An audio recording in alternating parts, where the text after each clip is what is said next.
Hello everyone, you are welcome on PH lecture. So आज हम discuss करने वाले हैं एक्सप्रेशन फॉर लेटरल डिस्प्लेसमेंट। जो हमने रेक्टेंगुलर ग्लास स्लैब डिस्कस किया था, refraction of light through a rectangular glass slab, उसी में डिस्कस करने वाले हैं, उसी टॉपिक में लेटरल डिस्प्लेसमेंट का एक्सप्रेशन। सो ये फर्स्ट रिफ्रैक्शन ही ड्रॉ किया है, क्योंकि इसकी हेल्प से ही हम लेटरल डिस्प्लेसमेंट कैलकुलेट कर सकते हैं। सो ये है इंसिडेंट रे एंड ये रिफ्रैक्टेड। इंसिडेंट एंगल है I1 for first incident and this is for R1 for first refraction angle। and जो डिस्प्लेसमेंट है, ये incident ray from here to here bend हुई, सो ये एंगल बना डेल्टा। यहाँ हमने फ्रॉम M से परपेंडिकुलर ड्रॉ किया ऑन KL। ये KL का ही एक्सटेंड, इसको KL को ही एक्सटेंड किया हुआ है। सो M and dash is perpendicular on KL। M and dash perpendicular on KL, perpendicular है वो है फ्रॉम M से। ये जो एंगल है, एंगल ML एंड C, ये क्या है, ML एंड N डैश वाली ट्रायंगल ली। इसका जो एंगल है C not C, this point is here. So triangle बनेगी ML एंड N डैश, ये एंगल है डेल। हमें ये MN डैश कैलकुलेट करना है। सो कैसे कर सकते हैं इसको, MN dash divide by LM, ये है परपेंडिकुलर एंड ये है हाइपोटेन्यूस। परपेंडिकुलर अपॉन हाइपोटेन्यूस को क्या लिख सकते हैं, साइन डेल्टा।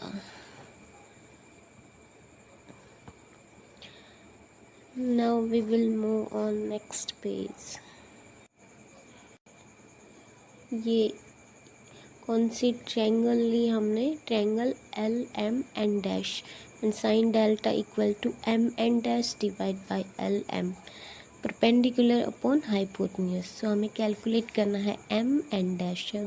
MN डैश क्या बनेगा, LM इंटू साइन डेल। सो इसको नाम दे दिया हमने इक्वेशन A। अब दूसरी ट्रायंगल लेंगे हम LL डैश M। ये डायग्राम की हेल्प से कौन सी ट्रायंगल ली, सेकंड वाली LL डैश M। यहाँ से हम LM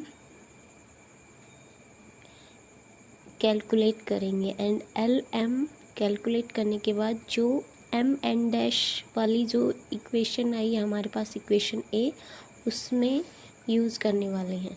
सो ये ट्रायंगल है LL डैश M। यहाँ हम क्या करेंगे, LM कैलकुलेट करना है। सो R1 के लिए क्या कर सकते हैं हम, ये है बेस एंड ये है हाइपोटेन्यूस। बेस क्या है, LL dash divide by LM। So ये क्या बनेगा, cos, base upon hypotenuse is cos R1। So ये बनेगा हमारे पास cos R1 equal to LL dash divide by LM। अब ये जो LL डैश था, ये क्या है हमारे पास, क्या रिप्रेजेंट करता है, ये जो ग्लास स्लैब लिया है उसकी thickness is T। So LL dash equal to T and ये क्या है, thickness of glass slab. So LL dash की जगह T एंड डिवाइड बाय, हमें LM निकालना है। सो LM को इस साइड एंड ये divide by cos R1। So LM क्या बना, LM equal to T divide by cos R1। अब इसको हमें यूज़ करना है इन इक्वेशन A। सो क्या बनेगा, ये MN, ये using in equation in equation A and we get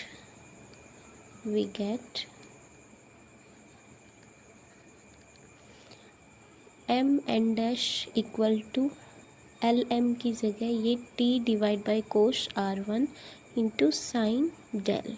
अब डेल को भी रिप्लेस कर सकते हम। डेल को कैसे रिप्लेस कर सकते हैं? ये है नॉर्मल एंड ये है इंसिडेंट एंगल। सो ये टोटल किसके इक्वल होगा? Incident angle equal to R1 plus del.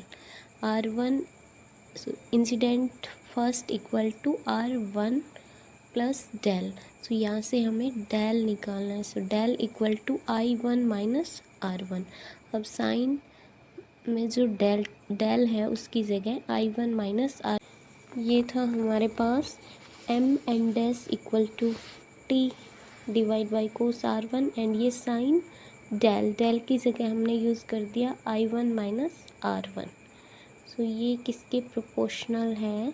जो लैटरल डिस्प्लेसमेंट है वो किसके प्रोपोर्शनल है? थिकनेस के। एंड जो डिस्प्लेसमेंट है वो इंक्रीज़ करेगा, ये डिस्प्लेसमेंट इंक्रीज़ करेगा जब इंसिडेंट एंगल है वो इंक्रीज़ करेगा। Displacement will increase with increase angle of incident. So ये था हमारा आज का session. So thank you for today's.